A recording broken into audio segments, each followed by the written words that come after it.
What's up, relay friends? It is mid-February and the running world is on storm. It's on fire. It is a storm. We can go to multiple indoor tracks. We could go to the desert in the Southwest. Where do you want to head, Lindsay? I'm sure that you canceled all your plans and you went and watched Cole Hocker set an American record on the indoor mile, right? I Right? mean, Please tell me. I would have loved to have gone to that because it was in Winston-Salem, North Carolina, which is an hour and a half from my house. However, somebody decided to have a lot of kids, and Yeah. I had 7 games that day that I had to try to make an appearance at a portion of them. So I did not go. I thought it sounded a lot of fun. There was a lot of big names at that race, that event, that meet. But yeah, I mean, Cole Hawker and Ellie Purrier St. Pierre.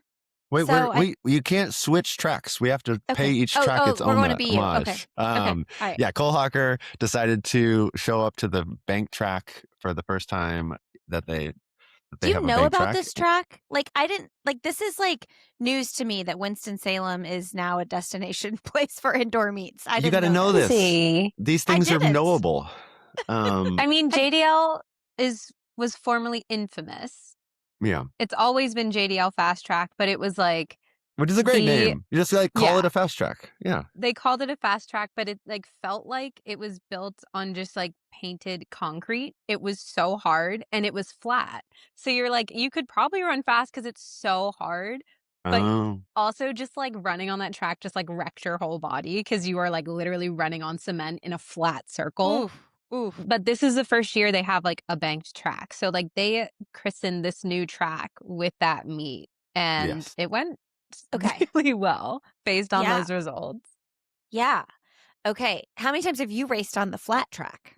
3 or 4 times. I mean, like I obviously went to NC State, so it's like down the road. So like we would always go to like at least one JDL event because you used to get a really sick conversion from a flat track. So like you go there, you run 16:20 in the 5K, that converts to like just under 16 minutes and you can go to indoor nationals. It's a generous conversion, but now they don't have a conversion anymore. But they do have like a proper bank track. I think all runners at some point should run around a flat 200-meter track just to be like, it feels crazy. Just take it in, because it's both like, well, there's lines on the ground. We could do a foot race, and then you also usually there's a tennis court or two in the middle, and you realize like it's all just make believe that. Like it feels wrong. Yeah. It's and like the turns are so small. Like there are tight turns on like a 400-meter track, but like on a 200-meter track, you are like literally turning so hard. I don't know how you could even do like a sprint event on a flat track. If you want to get injured, just do a bunch of workouts turning left like very severely and then be like, I have no idea why my hip feels off. It's just odd. No, literally. So yeah, Cole Hocker crushed the mile, set a new indoor American record, which is important to distinguish because the outdoor records are very fast. My favorite comment was from Cooper Cheer's training partner who said, I can't believe you didn't tag me, the pixels of me in the background of the photo, because he's coming across the line. And then Cooper's just this like little blur. I mean, Nikki Hiltz ran incredibly well, and we are excited for them. Lindsay and I were on the phone on Friday, and Lindsay was like, I don't think I'm going to be able to make the meet. I'm like, well, Nikki's probably going to beat whoever shows up, so that's going to be, but Sinclair but still was an impressive close. race. Yeah, Sinclair race. had a good race, so it's exciting. Okay, we've waited for BU Magic long enough. Erica, our correspondent on the ground, you went to BU Magic? I did, and how did this come about? Who inspired you? Like, I'll get in the car. First off, I took the train. I was saying it's close. Beautiful. Yeah, that's the inspiration. It's like significantly easier just to take the train like a proper city person. Beautiful. But no, I saw Susanna's name on the start list like 2 days before the race, and I was like, I texted her and was like, "Are you actually doing this?" And she's like, What? "Yeah, like I ran some good Ks, so we figured why not?" Because she also like helps coach at George Mason, and they had like a couple people running, so she was like, "You know what? Why not?" So she was gonna come up, and her husband was also coming too, and my boyfriend and I hadn't seen them since like Houston, so we're like, "Oh, let's go see them, go cheer on our teammate." And How'd she then do? Not great. Okay. But, like, training's going really well, and, like, there's a reason when Kurt told me he wanted me to run an indoor 5K this year, I was like, "No." And, like, just a hard no, this is non-negotiable, I'm not doing Not this. doing it. 'Cause I love that you have that ownership and agency, Erica. yeah, and it's not that, like, I don't think I'm, like, fit enough or fast enough, it's just there's something about running on an indoor track and something specifically about spiking up that I know would absolutely wreck me right Ooh. now, because it's just so different from, like, being out on the roads in your, like, carbon-plated shoes, you go Yeah. throw on some spikes, and it was, like, really funny. I did not tell Susanna this, and I don't know if she listens to the pod, I don't think she does, but She doesn't when have time for she this. came out onto the track and, like, did a stride before her race, my boyfriend was like, "When's the last time she put spikes on?" Yeah. Wait a Because second. it, like, looked foreign. He's like, "Something about Uh, this looks, like, kinda foreign." I was like, "If I had to bet money, I'd say maybe a couple days ago." And then after the race, I was like, "When'd you put spikes on for the first time?" She was like, "This week." And I was like, "Feel that." It just, like, it changes how you run. So if you don't spike up, like, often, it does, yeah. like your whole Feels stride's different. different. Yeah. Wait, you are a sponsored athlete. Is there a moment where you would have to say to your athlete rep, like, "Hey, if you won't mind sending some spikes," like, do they They, like automatically send you yeah, they spikes? have been just sending spikes, like, with Oh, our, okay. like, racing shoe drops just in case. Can you What imagine? do I you can imagine a do, boardroom though? and, like, some sports marketing managers like, Erica Kemp has requested spikes, and they're like, "No, I mean, it's she has her own agency, but, No, we're allowed to do more or less, like, whatever we want, and, like, I do have some, like, random track time bonuses in my contract, so, like, nice. I There we am go. allotted spikes. Yes. I don't use them, but I have them. What does it look like to show up to BU these days? It's like a 12-hour meet. So how do Ooh. you went for Yeah, but Susanna? I only went for, like, the elite window, which, like, I will say they did a very good job keeping all the elite sections, like, in a tight, like, 1-hour time frame, which was, like, just very convenient schedule-wise. So we got there, like, a little before that, knowing that, like, the elite window started around, like, 3:30, 3:45, and then it was, like, done by 5 PM. And That's it was awesome. great. And There you go. then saw some good 800s. And then obviously we were all there for the mile. Yeah. And I will say I like hyped up the atmosphere in like BU a lot, like last week. And like to my boyfriend the entire time we're going to the track. And it was significantly more subdued than I remember it being in past years. And he was like, "Oh, like maybe it's because like it was like just us watching and like you're used to coming with like a big group of people." And I was like, "No, no, no. Like this space is full of less humans and it's way quieter than, like, Whoa. I have experienced it in years past." Like, No. it was, like I wonder it wasn't why. bad, but it was nowhere near as loud or, like, as packed or as hype as it has been before, and then, like, the races were obviously still incredible. I'd never seen pace lights there before, so, like, that was also new because I also wasn't Yeah. looking for them because I didn't know they even used them there, Mhm. and then you never really know what the pace lights are set to, so, like, sometimes they're not super helpful if no one tells Yeah. you or, like, tells the audience, like, "Hey, like, the white part is set to this and the green part is set to that," because it's like, is it set to, like, faster than the record? Because sometimes it's Yeah. faster and sometimes it is the record, so, like, the athlete has, like, a barrier or, like, you have no idea what the lights are for. No. And, like, it started well. Ellie obviously ran incredibly. Granted, she had to, like, solo it after the first, like, 800, which is, like, an incredibly difficult thing to do, and to be within, like, a second of her mile record was crazy, but then I found out about her setting the 1,500 record because some, like, official walked over and told somebody else, and I literally just overheard them, but it's not like there was, like, a big announcement that was like, Aw. "By the way, Ellie just set the American record in the 1,500." It was like I saw that posted later, but I had, like, at least overheard it in person, so, like, I walked away knowing that and then, like, saw it later online, but it was like, well, that was, like, super subdued for an announcement or, Right. like, lack thereof, but they did announce the collegiate record, which was, like, obviously much easier to, like, see in real time because it wasn't, like, a split, so there was no, like, delay on, like, confirming it, but it was also really cute to hear like, the college girls who were in, like, the, like,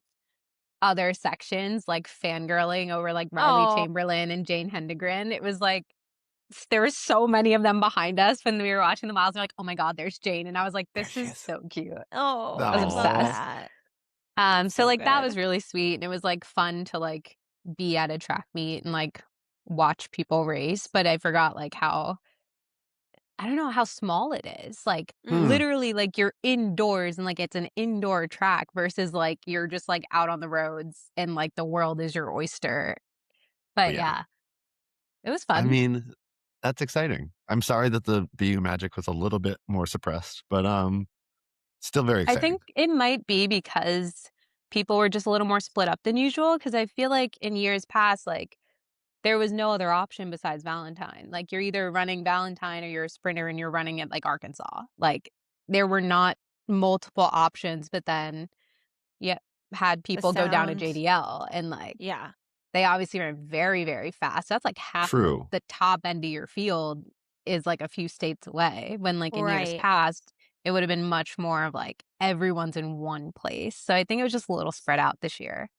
Why do you think, like, what makes someone choose BU versus Sound, the JDL one? I don't know what kind of incentives different people have, but like traveling. I mean, like Cole and Cooper are going from Virginia to North Carolina. That's like a super easy travel versus like coming all the way up to Boston. Yeah, I think a lot of people probably has something to do with how it fit into their travel schedule or like who they were looking to run with. But I always imagine JDL Fast Track incentivizes and takes care of the athletes somehow because I was like, why do they go run on a flat track? Even when in it was North a Carolina? flat track, they did a like, really good job. The only reason they're there is because they make it comfortable for them. Yeah. I will say I'm not personally bothered by pro athletes running in college meets because I can kind of zoom in and just focus on the quality. But when I zoom out and people talk about it, I'm like, oh, that's kind of a bummer. Like, it's fun. The big meets where the pros throw down like a Milrose are more exciting than like, oh, by the way, the next person to step on the track was a world champion not too long ago. You're like, what? Like, it's just a little bit of head scratcher. I'm excited for Riley Chamberlain. I'm excited for the women's mile about to break. I mean, they're going to break 420 pretty soon. It's pretty nuts. I hope they save it for nationals just for like the sake of the story. Yeah. Like I want to see it in like the national final, not in the prelim. That's fair. That's fair. Are you doing the New York half, Erica? I'm doing that US half champs, which is like 2 weeks before that. Okay, let's dive into that a little bit because Dakota and Annie were saying they were running the New York half. I guess they call it the mini, right? Yeah. Okay, so the US champs, tell us about this. Or it's the United Airlines half. United Airlines, you can't call it the mini. The mini is a different event. The 10K. The mini is the 10K. Yes. Yeah. United Airlines half. Okay. Don't forget about those mini skirts. That's taking place near the same time, 2 weeks before. Yeah, the NYC half is like the 14th or 15th, and then half champs are March 1st, whatever that Sunday is. Okay. How did you decide which one to do? Schedule-wise. Because like once we get through like the half champs, we'll be like 7 weeks out from Boston. And so then like going 7 straight weeks to Boston is like perfect for me without a race because like that's my like ideal build window, just like the way we structure our workouts. Because we could have done New York, but it would be like a couple weeks sooner and just kind of like a little more difficult for us to like schedule things around it. So for my schedule, it just made a lot more sense to do that one. I'm sure both fields will be packed. It seems like that's when everybody's doing their halves to, halfway through to their marathon build, in their marathon build. Wait, we were talking about half marathons and we have not shouted out a new Wayne half marathon record. Oh my gosh. It's a little bit different when you take your own record. Your own I guess. record. It's like, well, you scoot it forward a little bit. Still counts. Yeah, totally. I'm sure that Nike bonus. Like, I was going to say her first one for Nike, so we love that. Yeah. I saw though that she's still going to be training. I wonder how that works. Like she's still going to be training down there, and Dark Sky is a Under Armour group. So like, I wonder what that looks like. She's just like trains on the periphery in her Nike kit. Yeah, I mean, I have no idea how it's, like, written, but it's, like, I don't think a lot of contracts, like, for groups have it in there that, like, you literally cannot have an unaffiliated athlete within, like, 100 meters of Like, you, like, coming they're and not. training with you. Yeah, it's not like a restraining order. Right, right, right. Like, Haas is also, like, an agent, so I don't think he has, like, an exclusivity to, like, only coach, like, a specific Yeah. brand's athletes, Yeah, so that's true. it's fine. Also, like, Yeah. everyone in Flagstaff runs with whoever they want to. People link up all the time. It's, like, it's very fluid training up there. Yeah. Well, actually, I was talking to Reed Fisher last week before his PR. But like, how do you even choose who to run with in Boulder? It feels like the same in Flagstaff. It's just like you would have to like put your You just show blinders up. on. Yeah. He's like, you roll up to the parking lot. You're like, oh, okay, here we go. Like, Here is they are. anyone doing a tempo today? And, like, 3 people raise their hand, and you're like, "I guess that's my running partner today." I actually don't know the cars of the pro athletes like he does, but he's like, you roll up to the parking lot, and if Yari Magusa's like bright green Who's here? cars, I was That's like, oh my funny. god, these are the details we need to learn about. That'll be in like some sort of package for the LA Olympics. Like, here's Yard getting into his. Um, yeah, I think Wayne can do whatever she wants, right? I mean, Good it for seems her. like if I was to look at it, if I just squint at what I've seen following the sport, if you're young and not the brand isn't sure where you're gonna go with your life, they're like, let's get you in a group. And if you're like set Mm. up and you're rocking and rolling, you have a little bit more agency to be like, I think my setup works.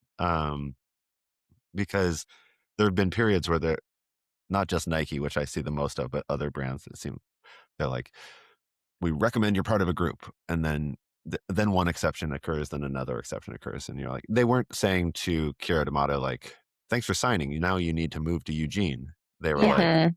yeah, here you go. You're Here's gonna some do your money. own thing. Run in these shoes. Well, I imagine as a young athlete, there's like such a big mentorship piece to that too. Like having the people that have been grinding for years in the pro field, like someone to look up to, someone to get advice from, community, You can someone to feel train up with. You can feel however you want to feel about swoosh shoes, but Kellen Taylor put on a pair and won the Austin Marathon in a course record. So I love Kellen Taylor. she's a Good for crusher. her. She threw down and got her payday. Yeah, and she's like now fully moving forward with the firefighting career from what I read, I thought. Yeah, so this is kind of, it seems like a new phase and everything for her, but of course she's still out there grinding. Like, when is Kellen Taylor not going to be out there grinding? So the Austin Marathon I ran it a couple years ago is sort of like, I think of it as just very much a regional race. Like, it's not the hardest race in the world, but it's not fast at all. Well, she ran 2:32, 2:33 and won. Yeah, and it basically just punches you in the face over and over with these little hills, and you're like, why would you build a course like this? And then it's like, well, because if you're building a course around a city, you're like, well, you got to go west and you got to go north and you got to go east. So I was not pleased. I actually was complaining about the final hill, like 1,000 meters out, and then the race director was like, oh, come on, you're fine. It's fine. And I'm like, were you audibly complaining? Like, yeah, I was like, who came up with that? You certainly could have gotten downtown without going a little bit north and then up. That's this like so funny. there's like a 3 block, it like takes your soul. We went back and cheered, and like people are just like, if you're like running your first marathon or something, you're like, I'll sign up for Austin, and then you're walk jogging the final little bit because it's so steep. And he's like, you're fine. And at this point in my life, I had really only wait, what run was like he doing out there CIM, with you? Boston, Chicago. Why was he there with me? Like, why was the race director on the course with you mid-marathon? He wasn't mid-marathon. I was accepting my Masters champion trophy, and I was whining about the course, and he was standing right there, and he's like, oh, you're fine. And in those moments, you realize like we're soft individuals. And in the 1970s, like the men and women ran in like paper shoes and just beat themselves to oblivion. But yeah, anyways, it's a hard race. Kellen won it, and it just shows she's still grinding. We'll see. I had a friend call and be like, I think that's worth like a 2:27, and you're like, all right, Oh, awesome. really? There we go. Yeah. Okay. Wow. I mean, I she's a didn't good know that athlete. race She's was still so going. hard. Wow. It's also like not a very fast field. It's sort of like people forget how much like the course can be one thing, but if there's not like that much of an elite field, then you're just out there running down the road. There's not that collective energy of another race. All right, we have waited long enough to talk about trail running. It's everyone's favorite trail weekend, Black Canyon. Well, I'm going to say something that then you're going to say we're not going to overshadow the winner of this race. But I think myself, along with many other fans of the marathon, were more tuned in than normal because Molly Seidel was running it. I mean, I had multiple people being like, do you see what Molly Seidel's doing? So I think that's one. I think that's one really cool thing about when marathoners move to the trails. Like we can, like it gains more fandom to the trail races because you pull in the road fans, right? So anyway, I guess she got her golden ticket to Western States because the golden ticket to Jennifer Lichter did by winning the race. Yeah, here we go. Now you take over.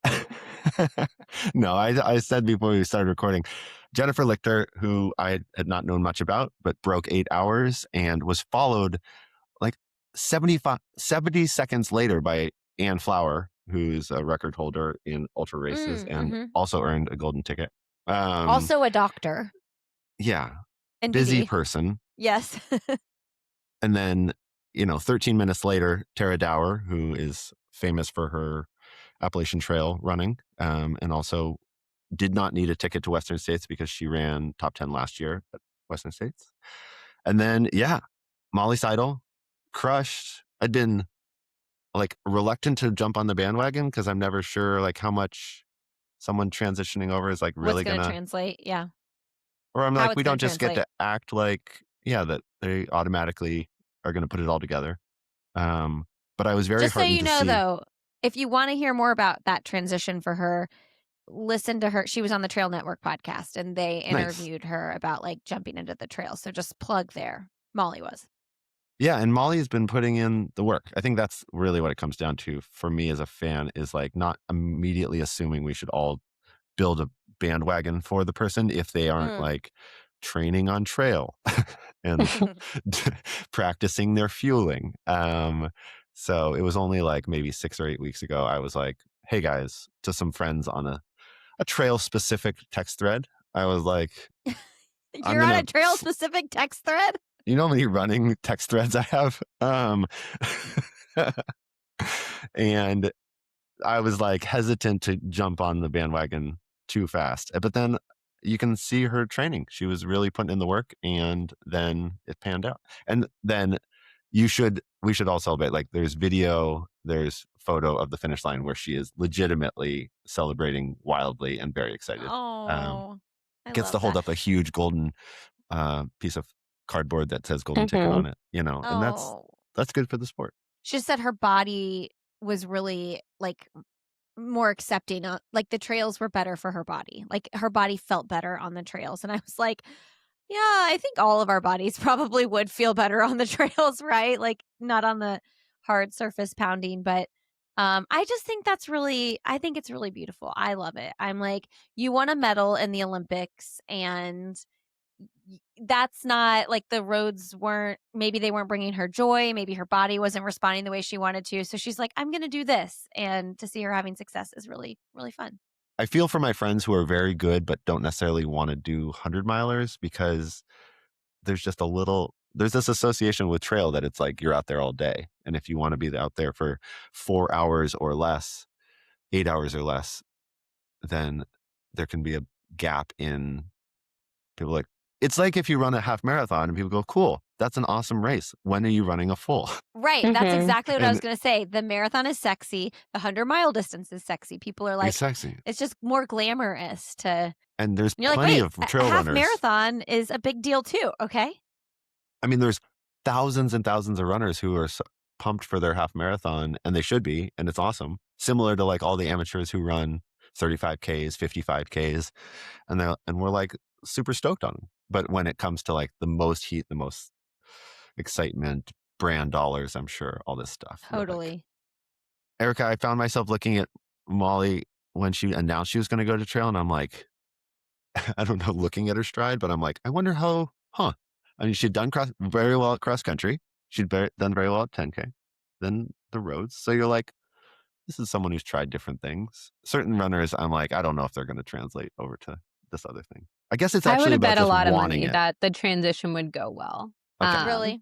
I think Molly, I mean, mentally, she's like, she can go to some like dark places and she can grind for a very long time. And I feel like you need to do that to be like a good ultra person because you're out there for so long. You're like in a space of like physical fatigue that like you shouldn't ever physically be in.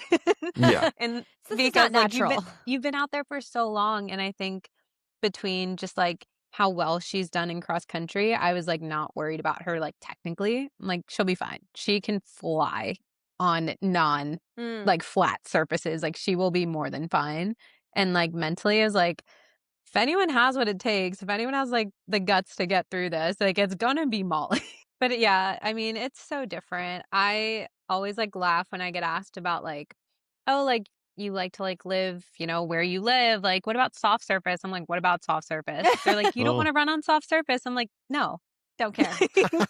No. Literally no. But also modern running shoes have plenty of cushion. I prefer the Totally. road where there's like I can see a pothole coming from a mile away. I'm pretty sure I'll be okay. But like, why would I go out of my way to like run on like dirt and like some roots and like playing hopscotch mid run, like for what? But like, that's why I would make a terrible ultra trail runner.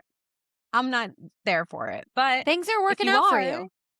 so Yeah. far. Yeah.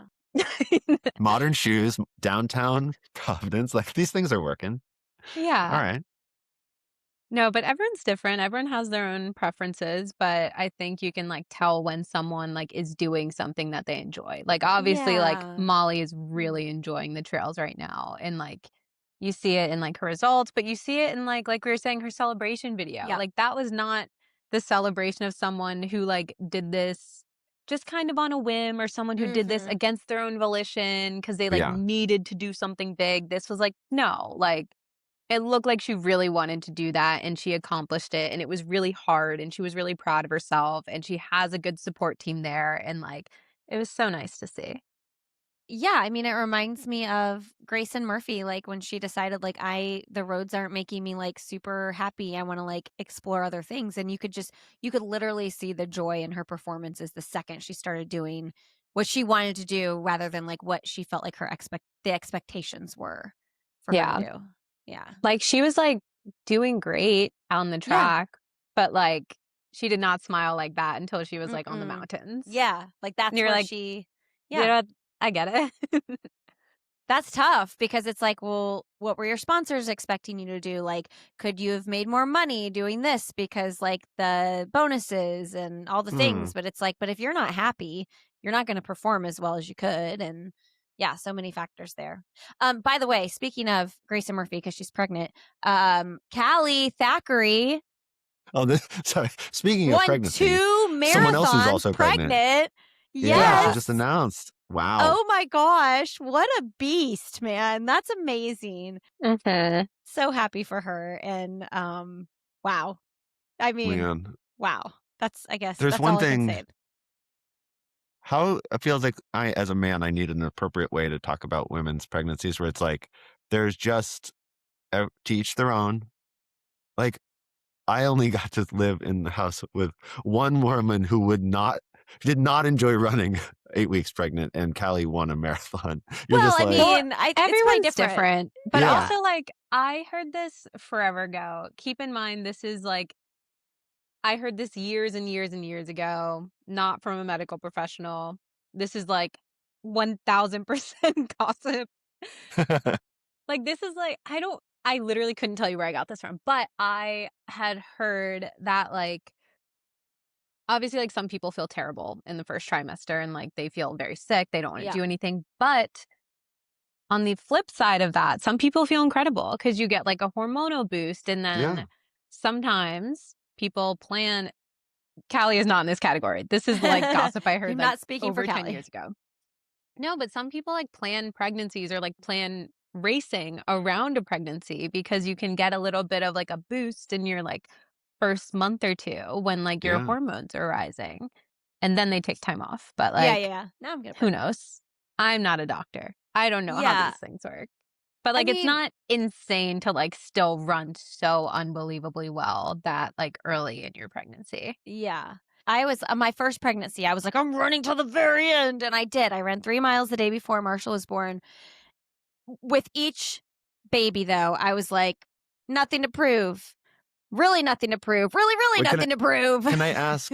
I'm returning from injury, so I'm constantly aware of wow, I can run in different ways, and some are better for my knee, and some are worse.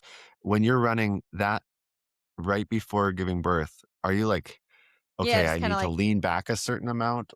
Your counterbalance is crazy. I don't think I kind of just ran just normal, natural. just kind of bobbled around a little bit, probably.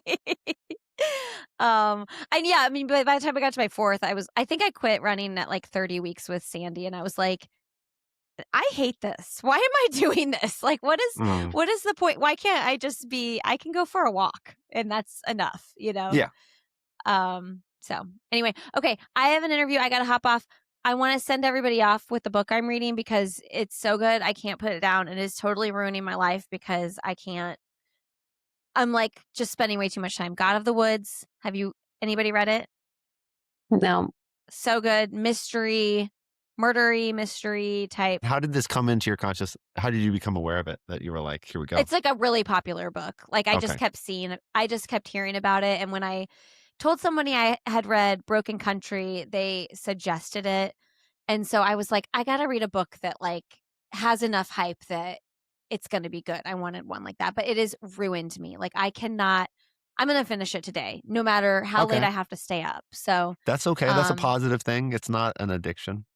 Really, really good. So I'll send you guys off with that.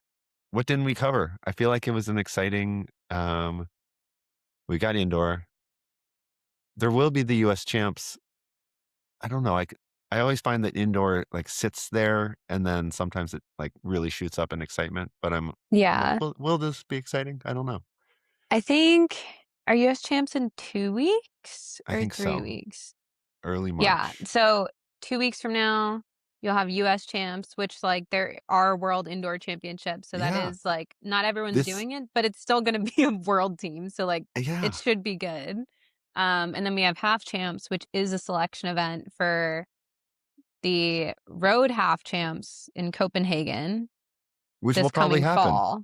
Let's do it. Yeah. Almost certainly going to happen. So that should also be really exciting. And then you also have all of the college indoor conference meets are going to be that weekend as well.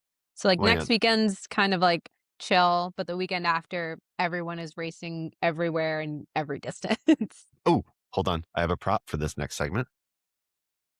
I have my Grand Slam track hat. I don't know if anyone's been following who's listening to this. Apparently, Grand Slam track is hey guys, you know how we have no money? What if everyone who we promise money to takes just a fraction of it? Which I can totally understand that. I mean, that's just bankruptcy proceedings. Okay, fine. You're going to maybe work through pennies on the dollar.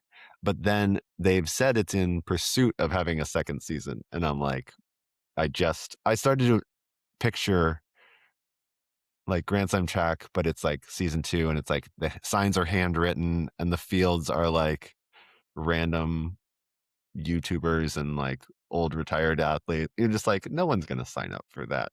I don't know. Do you have what do pro runners think of? Are they come on, man, we're not doing that thing again? Yeah, I don't think anyone's planning for it, just because it was the first year was obviously this is new, we're going to give it a try, but I don't think you really get a second chance that easily. Does everyone deserve a second chance? Probably, but do you have to earn it a little bit by demonstrating how on earth this is going to function? Also, I want Gabby Thomas to be let me see that money in the bank. Post a screenshot of your bank account.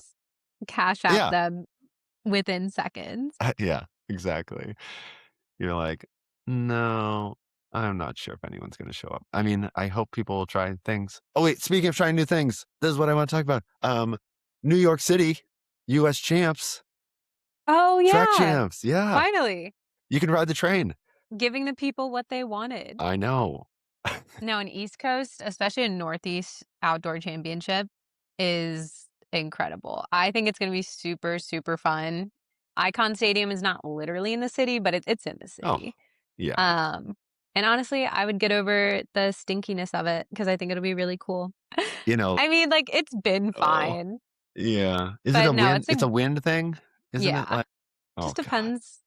But, like, I think the vibes will be good. I think everyone's really excited about it and, like, to not go to Eugene and, like, for a lot of athletes, they get to, like, hang out in the city for a weekend because like, there's plenty of New Yeah, York Roadrunners road races, so, like, I feel like the road athletes get to go to the city once or twice a year, like, to true. race, and, like, it's a great experience, but now, like, a lot of the track people get to as well instead of just, like, shipping off to Eugene, Oregon.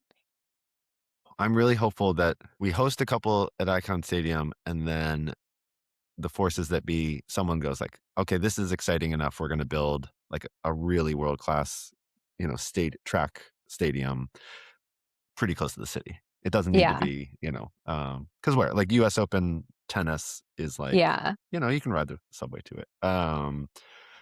Because yeah, New York would be the logical counterbalance to Eugene, Oregon. I imagine all Right, the I mean, track it's a athletes. one for one. I imagine they'll all visit at some point this summer just because they will miss it. Right. The annual pilgrimage to Eugene, Getting a rental car at the the end of Portland the Oregon airport, Trail. basically. Oh man, my son got a book about the Oregon Trail, and my wife was laughing about it. He's like, "Why is it funny?" And we were trying to explain to him like early video game days of the Oregon Trail. He did not track. He's like, "But it's a You had thing." to be Like, there. yeah. I'm like, "Yeah, but you're in fifth grade, and when I was in fifth grade, I spent a lot of time trying not to die of dysentery." And he's like, Literally. What are you talking about?" Um, yeah, I don't think I do. I think all the pro track athletes deserve a breather at least every other year. And I would love for it to be someplace like the shiny lights in New York City. So that'll be exciting. I imagine it feels like Athlos kind of like warmed up the stage a little bit, like Yeah. I mean, people they are like, showed that, okay, like, it could be done, and it can be really fun. yeah, So I'm it's going to glad be they're, good. like, trying new things. I did have a question for you. Oh dear. As a coach, so our OTQ hopeful in blue jeans, Truett Hands, ran he got, like, 4th in Austin Yeah. and ran, like, 2:30, 35, 2:30, 236, 236. 2:36, which is an improvement off of last year's time. Oh, true. He ran, like, 2:40 something. Okay. But as a coach, without losing the blue jeans, how does he get his OTQ? Without losing his blue. Right, He because says I feel that like as a coach, your number one is, like, "Please stop wearing pants."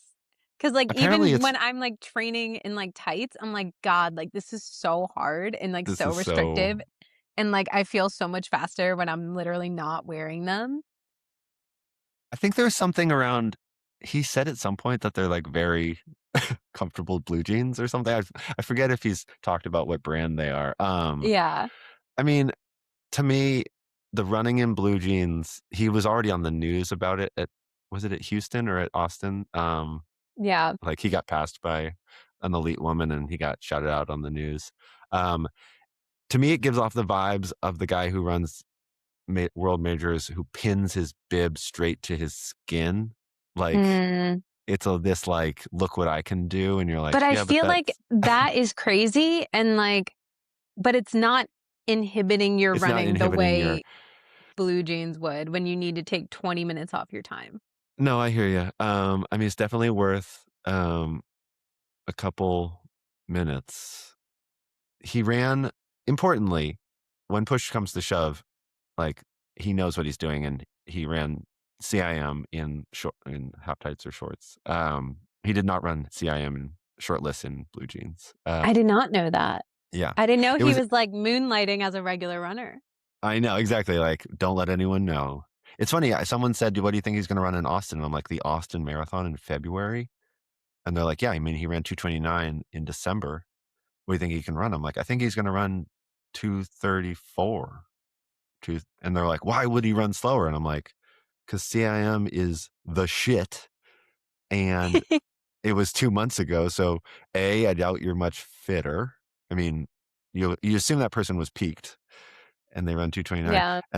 And Austin is a harder course. It's in February. And like we talked about earlier, it's a cool event, and Austin is a whole vibe, so people go to Austin, I think, essentially for contenters be contenting, because it's like where the podcasters are and the run scene is and the excitement is and all the friends, and there's a lot of excitement there, but it's not a performance location. So having run that race, I was like, oh, anyone who runs it's probably out there, and maybe that one other person around them, certainly not packs of people rolling down the American River. They're just like, so then eventually you get tired because they have all these little kicker hills like at random places, and you're like, what? So it's a totally different type of event. It's been stated that he is fundraising with the running in blue jeans is a fundraiser thing. So I mean, no, he raised like $40K at Austin, which is like awesome. That's a reason to do it. Yeah.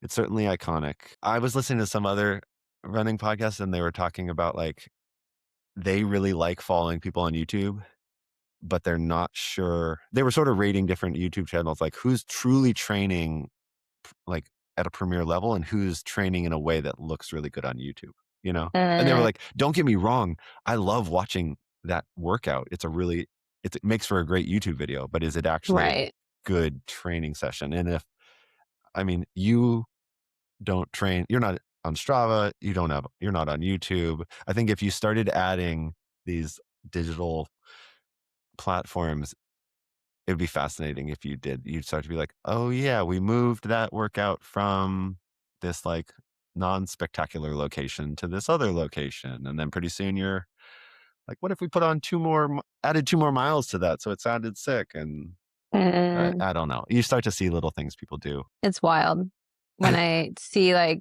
content creators they're like, it's literally February. They're like, this is my 7th marathon. And you're like, when did we have time for that? I know.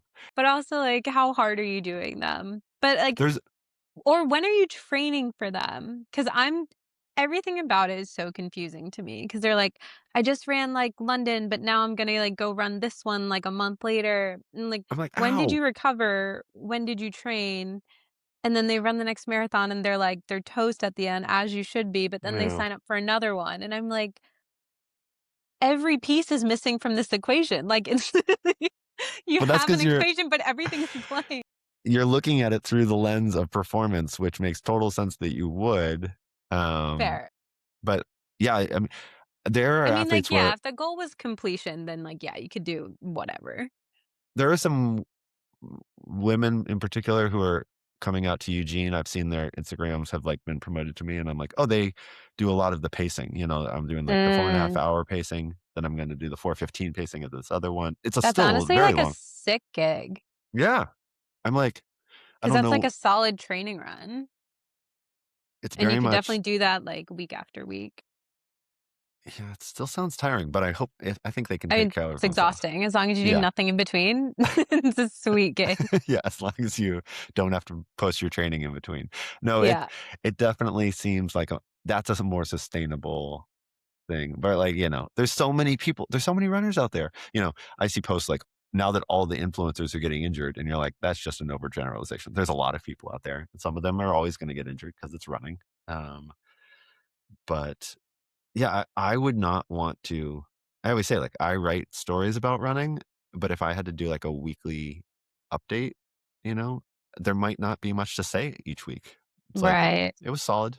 Like the bulk of training is like not sexy. It's just like, I did my miles, I did my 2 workouts.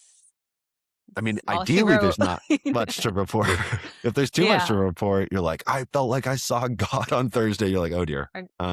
Like, what are we doing? Yeah, this person's not going to make it to April 20th. Like, that's a long ways away. I feel like the more like good days you have, you're like, because like I feel like that's what happened. Like leading up to Houston, I had like a couple really, really good workouts, but the vast majority, it was like everything was just good. Then the race was great. And it's like all of those goods add up to a great. too many greats in training is like too many spooky. Yeah, you're squeezing every last drop out of your body, and your body's like, please, please, please. I think I joked, for some people, I'm like, do they remember what it feels like to feel good? Like right. Certain athletes 3 days after a marathon will be like, I feel good. And you're like, do you remember what it feels like? Like to Like, when was the actually last feel? time you were like recovered? Yeah. And that leads to people to being afraid of truly taking time off and truly. I always imagine as a pro that the pros are just, they know how much it's going to take to really excel on that day. And so they have to, it's like a trust fall. They're like, I'm going to get unfit so that my body can really absorb the recovery. And then I'm going to go through the like, I don't feel that fit. And I felt fit 3 weeks ago. We talked about this before. It used to just be built into the sport because you ran on like slipper shoes and your quads were like bricks. Yeah. And there was no like, I feel good. It was like, right. why are all my muscles? I mean, I remember I ran Boston 14 in non-super shoes. And I tried to go running with a female friend of mine, like for a jog, and both my calves were cramping, like, 7 days later. I was like, what is going on? The muscles are shredded. So that used to be more an ingrained rhythm. And now it's like, I just don't know if like the goal is to OTQ in the blue jeans. I think that's what I'm like not 100% sure about, because like no, I don't think the blue jeans have he's anything to. blue jeans guy and he wants to OTQ, but I'm like, the biggest possible storyline here is that you do it in the jeans. Oh, But if you that just would be a wanted to truly. qualify, then like that's different. Like if we're gonna jet off to CIM and not wear the jeans, then like that's just not that it's just another OTQ story, but like, Oh my God. if he does, I need you to grill him on road to trials and say, run it back in the jeans. It's been decently discussed online how, like, if this guy who just broke 230, if in 2 years he's able to break 216, it will be an amazing achievement. And Erica, Yes. you just raised the bar to like, not unless he does it in some 501s. I'm just saying. No, it would be incredible. But like, also, I think I'm most concerned about doing it in the jeans because I've literally seen that progression of like sub 230 to sub 210 in 2 years. Sure. Shout out my coach. So Damn. like it's possible. Like Okay. that's banking on your like discovering in a very underdeveloped talent. Yeah, diamonds in the rough. Certain athletes, you're like, you drop the rock and it breaks open. There's a huge chunk of diamond, and you're like, then someone else runs over and starts breaking rocks, and you're like, those are just coal. Like, but, no knock against them, but like, yeah, occasionally you'll have the outlier. Yeah. And we still got 2 years. There could be another blue jean hero. Yes. Awaiting his awakening. Well, and this is where I was discussing on some podcasts, like the incentives of the sport have started to get like really slippy, slidey. Like you could, you went the route of like, I'm very good at this sport and I'd like a shoe company to sponsor me. Someone else could be like, I'm pretty good at this sport. Which jean company is going to slide into my DMs and like make my lifestyle? It's like, I mean, I'm into the non-traditional sponsors. yeah. There's a whole world out there and it could get hysterical very quickly. I mean, yeah, a showdown of different blue jean brands. Like, that'd be sick. I would love this. Yeah. I would like pay so much money for a pay-per-view of like a jean mile, but like all the athletes are sponsored by different denim brands. And then you walk by the store, the next week, and that athlete's photos just as large as your photo was at GRE, being like, oh, I want like a full Calvin Klein ad of like the like jean mile field. Oh yeah, this has to be a field at the very least, like the Fifth Avenue mile, because this is like fashion capital. We could just. That's what I want to see in Times Square. Totally. Okay, I like this a lot. Yeah, we're coming up with better iterations to expand. We're getting away from the marathon, but no. We're exploring other things. Yes, I love this because, yeah, running can show up in many different forms. Why not? Why not make it a crossover with fashion? That's the like collab we're looking for. All right. Well, we're gonna. The beauty is there will be more content. We will find out more about how this blue jean, journey continues. Yeah.